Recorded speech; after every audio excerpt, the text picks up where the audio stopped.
할렐루야. 2026년 새해가 시작이 됐습니다. 올 한 해 하나님의 은혜와 평강과 축복이 가득한 해가 되시기를 주님의 이름으로 축원드립니다. 여러분, 새해가 되게 되면은 누구나 마음이 조금은 달라지게 되어 있습니다. 그것을 새해가 되면은 많이 팔리는 것들을 통해서 우리가 확인할 수가 있습니다. 새해가 되면은 많이 팔리는 것들 중에 하나가요, 이 플래너, 다이어리죠, 노트, 이런 것들이 많이 팔린다고 합니다. 왜 그런가 하면은 한 해에 대한 꿈과 목표, 비전을 갖고 계획을 세우기 때문에 그렇다고 하는 것이죠. 또 하나, 새해가 되면은 많이 팔리는 게 있는데요, 그것은 자기 개발서, 성공 사례 같은 것들이 담겨져 있는 책들이 많이 팔린다고 합니다. 새해 세운 계획을 이루기 위해서 생각, 습관, 이런 것들을 바꾸어 보기 위해서도 더욱더 그런 거죠. 그래서 이런 성공한 사람들의 사례를 책을 통해서 배우기 위해서 그런 책들을 많이 산다고 하는 것입니다. 근데 성공 사례다 그러면은 성경에도 그런 사람이 나옵니다. 누군가 하면은 솔로몬입니다. 솔로몬 왕은 성경뿐 아니라 일반 세상 역사에서도요, 대표적인 성공 사례라고 할 수가 있습니다. 해 아래서 부족함이 없었던 사람이었습니다. 성공의 정상에 서본 사람이었어요. 그리고 성공이라고 하는 것의 끝까지 가본 사람이 솔로몬이었습니다. 게다가 솔로몬은 이것을 책으로 남기기까지 했습니다. 이게 바로 오늘 우리가 보게 되는 전도서입니다. 사람들은 전도서에 헛되다라는 말이 너무 많이 나오다 보니까 그런 책으로 보지 않는 사람들이 있습니다. 전도서에 헛되다라는 말이 얼마나 많이 나오느냐?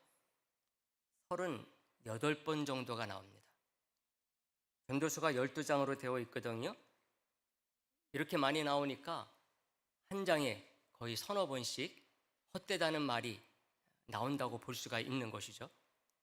아예 첫 장, 첫 부분도 그렇게 시작을 하는데요, 1장 2절 말씀에 보게 되면 이렇게 나오고 있습니다. 1장 2절 말씀, 우리 화면에 나오니까 다 같이 보도록 하겠습니다. 다 같이 봅니다. 전도자가 이르되 헛되고 헛되며 헛되고. 아멘. 여러분, 한 문장 안에 헛되다라는 말을 이렇게 많이 쓴 그런 사람이 있었을까요? 아마 없었을 것입니다. 한 문장 안에 헛되다는 말이 몇 번 나왔어요? 5번이나 나왔습니다. 여러분, 헛되다는 말이 무슨 뜻이냐? 특별히 설명할 필요는 없습니다. 어떤 사람이 이런 말을 많이 쓰게 되느냐? 허무주의에 빠진 사람들, 비관주의에 빠진 사람들, 그리고 또 회의주의에 물든 그런 사람들이 이런 단어를 많이 씁니다. 그래서 사람들이 전도서를 읽게 되게 되면은 솔로몬을 실패한 사람으로 봅니다. 특히 가장 지혜롭다는 사람이 실패를 해가지고 이렇게 지독한 허무주의에 빠져서 이런 성경을 남긴 것이구나, 이렇게 보는 거죠. 근데 절대로 그렇지 않습니다. 오히려 반대입니다. 솔로몬은 이스라엘의 왕이었습니다. 1장 1절에 보면 그것을 알려주고 있어요. 다윗의 아들, 예루살렘의 뭐요? 왕, 전도자의 말씀이라. 결국 누굽니까? 다윗의 아들이니까요, 솔로몬인 거죠. 솔로몬은 왕도 그냥 왕이 아니었어요. 인류 역사상 최고로 지혜로운 왕이었습니다. 하나님으로부터 지혜를 직접 받았으니까 더 말할 것도 없죠. 그러니 그런 지혜로 얼마나 성공적인 인생을 살았겠습니까? 실제로 솔로몬 왕은 성공한 왕이었습니다. 솔로몬이요, 왕이 되고 난 후에 나라를 아주 빠르게 안정화시켰어요. 그럴 수 있었던 것은 나라의 안정을 위해서 이 왕이 채택한 정책들은 다 성공적이었습니다. 제도와 시스템을 구축해가지고 나라를 안정궤도에 올려놓습니다. 먼저 다윗 왕은 사울 왕을 이어서 왕이 된 관계로요, 왕권이 탄탄하지 못했어요.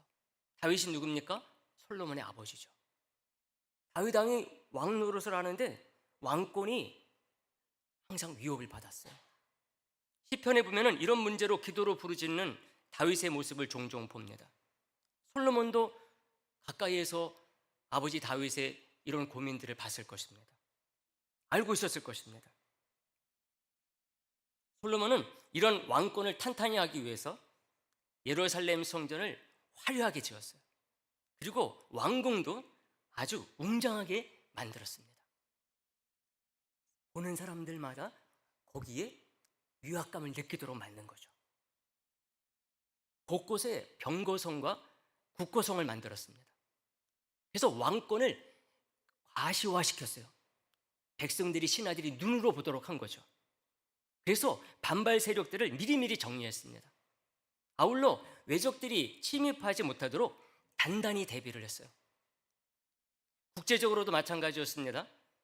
이방 공주들과 혼인을 해요. 그래서 주위 나라들과 전쟁 없는 나라로 만듭니다. 그러니까 안정된 일상을 백성들에게 제공한 거죠. 신앙적으로 이견이 많습니다. 이런 정책에 대해서. 그러나 어쨌든 이 혼인 정책으로 인해 가지고 주변 국가들과 전쟁과 마찰을 피할 수가 있었어요. 그 결과 백성들은 평화로운 시절을 보냈습니다.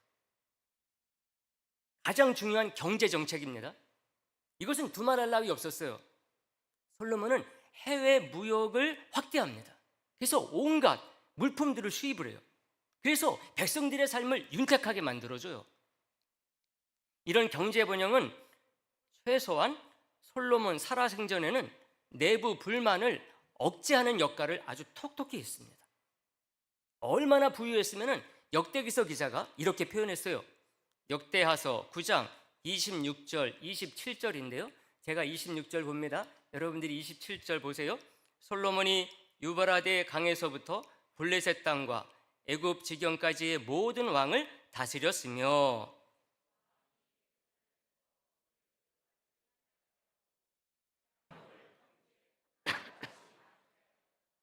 아멘.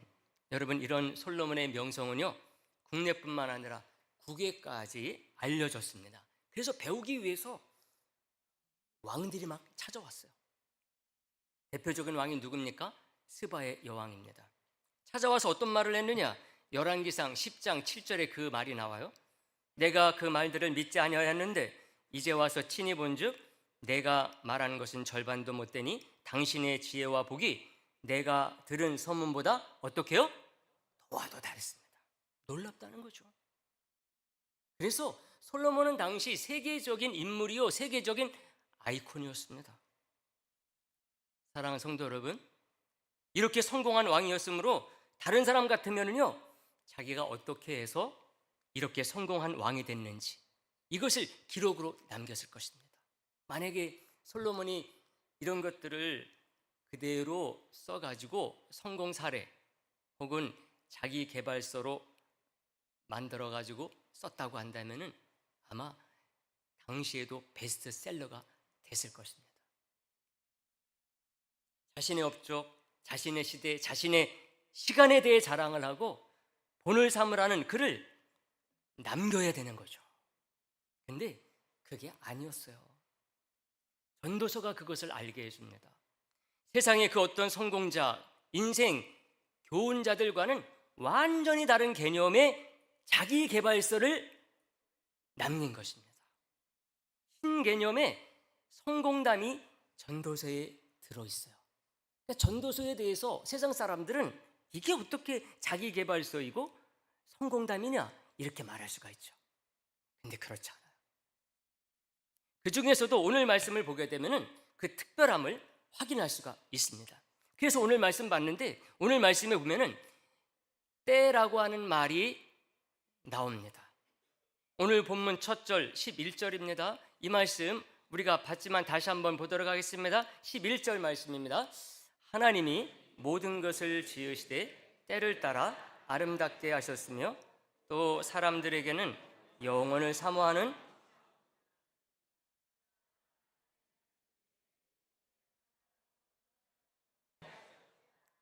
아멘. 때라는 말이 나와요, 안 나와요? 나오죠. 전도서에서 이 때라는 말은 아주 중요합니다. 특히 우리가 보니 3장에서 그것을 집중적으로 말해요. 그래서 3장 1절에 이렇게 시작합니다. 범사에 기한이 있고 천하 만사가 다 뭐가 있다? 때가 있나니 말합니다.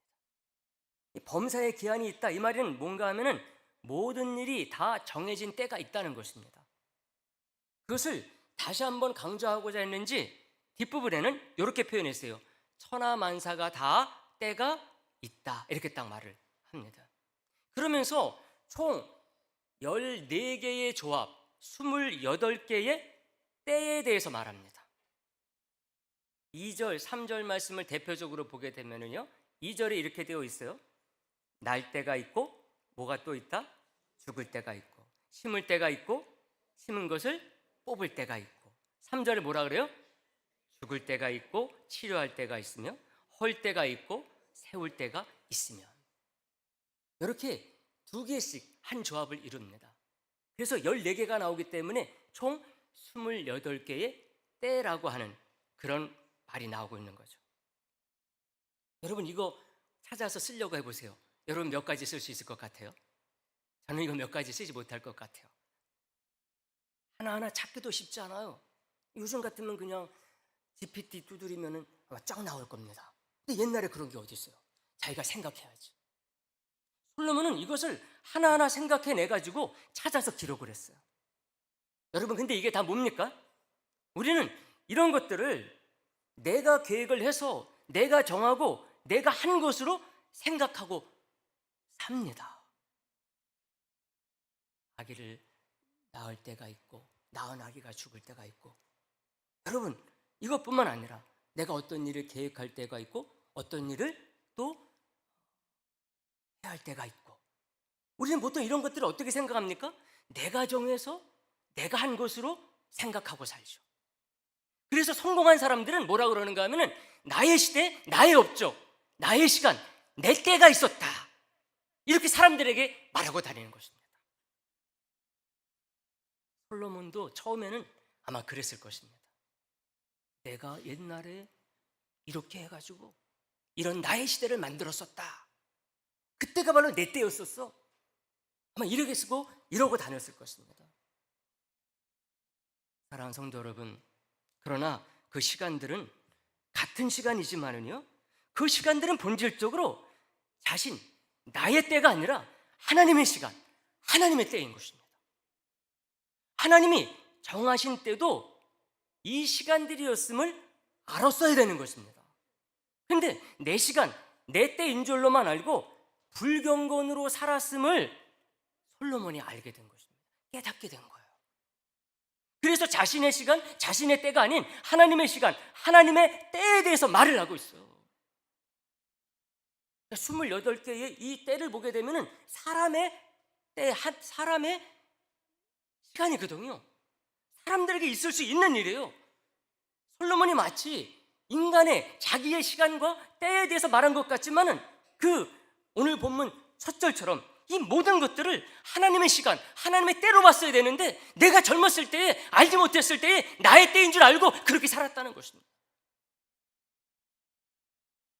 그래서 오늘 본문 첫 절 말씀 우리가 봤지만 다른 관점에서 봐야 되는 거예요. 하나님이 모든 것을 지으시되 때를 따라 아름답게 하셨다. 사람들에게는 영원을 사모하는 마음을 주셨다. 그러나 하나님이 하시는 일의 시종을 사람으로는 측량할 수 없게 하셨느니라. 이 말씀에는 솔로몬이 자기가 살아온 성공한 인생에 대한 총체적인 성찰과 회개의 마음이 담겨져 있어요. 모든 시간과 때는 하나님의 주권하에 있는 것인데 그것을 자기가 외면했다는 거예요. 여기서 때를 따라 아름답게 하셨다는 말은요, 모든 때와 시간을 아시는 분이므로 우리 하나님께서 모든 것을 적절하고도 어울리게 하셨다라고 하는 표현입니다. 내가 똑똑해서 내가 열심히 해가지고 그 어떤 빠름과 느림을 제때에 적재적소에 배치해서 그렇게 된 줄 알았는데 그게 아니라는 것을 솔로몬이 깨닫고 이렇게 표현한 것입니다. 이것을 통해서 우리가 순간과 찰나와 같은 이 세상에 소망을 두는 것이 아니라 영혼을 사모하고 영원성을 소중하게 여기는 마음을 주시려고 하신 것, 이것을 솔로몬이 깨달아서 마지막 부분에서 이렇게 말하는 거예요. 하나님이 하시는 일의 시종을 사람으로는 측량할 수 없게 하셨느니라 말하고 있습니다. 정말 특별한 믿음의 사람이 그것을 깨닫게 된다는 것이죠. 사랑하는 성도 여러분, 솔로몬은 여기에서 그치지 않아요. 13절에서 이런 말을 덧붙입니다. 오늘 본문 13절 이 말씀도 다 같이 다시 한번 보도록 하겠습니다. 다 같이 봅니다. 사람마다 먹고 마시는 것과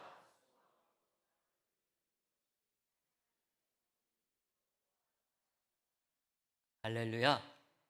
하나님의 뭐인 줄 알았다? 선물인 줄 알았다. 자신의 모든 것이 하나님의 선물임을 고백합니다. 아무리 노력하고 성실하고 성공을 해도 누리지 못하는 사람들이 있음을 솔로몬이 나중에서야 볼 수가 있었던 거예요. 자기가 왕궁에서 지혜도 있어가지고 하는 정책마다 성공을 해가지고 나라가 안정궤도에 오르는 그런 것을 체험을 했는데 자기가 알고 보니까 하나님의 시각으로 세상을 보니 그게 아니었다는 것입니다. 어떤 사람은 자기보다 더 똑똑하고 성실하고 열심히 살았는데도 그렇지 못한 사람들이 수두룩한 것을 보게 된 거죠. 이것을 보면은 솔로몬은 실패해서 하나님을 찾은 게 아니에요. 하나님이 없는 듯 자기의 노력과 지혜로 살아가지고 성공한 인생이 가장 비참하다는 사실을 깨달은 것입니다. 역설이죠.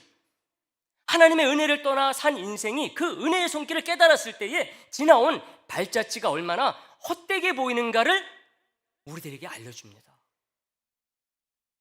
열왕기상 11장 9절에 이런 말씀이 나옵니다. 솔로몬이 마음을 돌려 이스라엘의 하나님 여호와를 떠남으로 여호와께서 그에게 뭐 했다? 진노했다.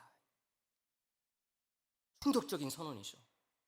솔로몬은 이때 여전히 성공적인 왕이었어요. 성전은 화려하고 거기서 제사가 계속 드려지고 있었어요. 잘 돌아가고 있었죠. 나라는 여전히 부강하고 부유했어요. 근데 하나님이 떠났다는 거예요. 하나님이 진노하고 있다는 거예요. 잘 돌아가고 있는데, 잘 먹고 잘 살고 있는데, 예배당에서 제사도 잘 드려지고 있는데 하나님이 떠나셨고 진노했다는 거예요. 열심히 노력해서 나라도 부강하고 대외적으로 탄탄한 시스템을 딱 구축을 해놨거든요. 정치, 경제, 외교, 종교 잘 돌아가고 있었어요. 근데 알고 보니까, 깨닫고 보니까 이 모든 게 하나님 없이 돌아가고 있었어요. 놀랍지 않습니까, 여러분? 하나님이 그 속에 없었어요. 왜? 자기부터 하나님으로부터 멀어져 있었으니까. 근데 자기가 구축해 놓은 것 때문에 그게 돌아가고 있었어요. 이것을 보게 되면은 전도서는 배부른 안정된 자의 고백이 절대 아닙니다. 우리 안에 자리 잡은 안정과 만족이 얼마나 쉽게 하나님을 우리의 삶 밖으로 밀어내는지, 이것을 폭로하는 책이 전도서예요. 우리가 세상 속에서 여러 가지 세상의 것들을 즐길 수 있을 정도로 안정되고 만족스러운 삶, 이런 것들이 얼마나 쉽게 하나님을 우리의 삶과 인생 밖으로 밀어내느냐, 이거를 폭로한 책이 전도서다 하는 것입니다. 솔로몬은 자신이 이루고자 했던 나라의 안정, 자신이 만족한 삶, 이것을 이루는데 실패해가지고 이 책을 쓴 게 아니에요. 이 세상에서 우리가 추구하는 성공이나 안정, 만족이 진리가 아니라는 것을, 이 모든 것을 다 이루고 난 뒤에 알았기에 쓰여진 책이 전도서입니다. 세상이 잘 돌아가고 나도 건강하고 집도 평안하고 이건 진리가 아니라는 거예요. 야, 다 잘 돌아가니까 된 거지. 하나님이 이거 기뻐하시니까 잘 돌아가게 하는 것 아니야? 물론 그런 경우가 있죠. 근데 우리 시대는 그런 거 아닌 것 같아요. 이 시대가 너무나 잘 돌아가고 있어요. 물론 한쪽에서는 어려워서 씨름을 하는 분들도 물론 있습니다. 근데 전체적으로는 그렇지 않아요. 이번에 우리나라 그 세계 수출이 7천억 불을 달성했다는 거예요. 놀라운 일 아닙니까, 여러분? 우리가 수출을 1억 불, 100억 불 못 해가지고 얼마나 열심으로 매달린 적이 있었습니까? 그게 몇 년 안 됐어요.